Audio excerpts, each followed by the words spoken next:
Hello বন্ধুরা, আজ আমি আবারও একটি নতুন রেসিপি নিয়ে চলে এসেছি। অনুষ্ঠান বাড়ির স্টাইলের সর্ষে পাবদা রেসিপি। চলুন তাহলে দেখে নেওয়া যাক।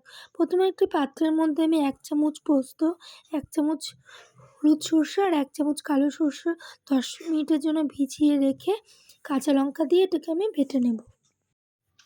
এরপরে এখানে একটা পাত্রে আমি 7টা পাবদা মাছ নিয়েছি। তার মধ্যে সামান্য পরিমাণ হলুদ আর লবণ দিয়ে খুব ভালো মতো মাখিয়ে নিব। এরপরে একটা কড়াইয়ের মধ্যে দিয়ে দিয়েছি সর্ষের তেল। পরে একে একে মাছগুলোকে এর মধ্যে আমি দিয়ে দেবো। মাছটা এখানে আমি খুব বেশি ভাজবো না, যেহেতু আমি সর্ষে দিয়ে করব, সেই কারণে এদিকে মাছটা আমার ভাজা হয়ে গেছে। এরপরে ওই তেলের মধ্যে আমি ফোড়নে দিয়ে দিচ্ছি কালো জিরে, শুকনো লঙ্কা।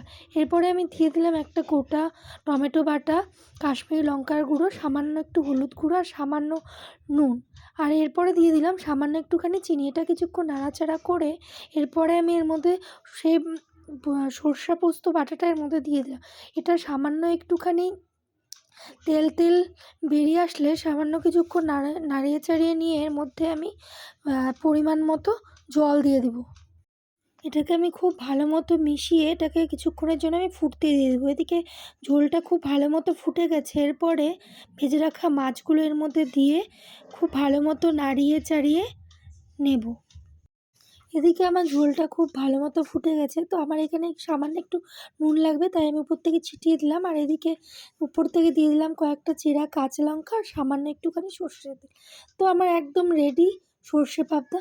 তো কেমন লাগলো তোমাদের এই রেসিপিটা অবশ্যই কমেন্ট করে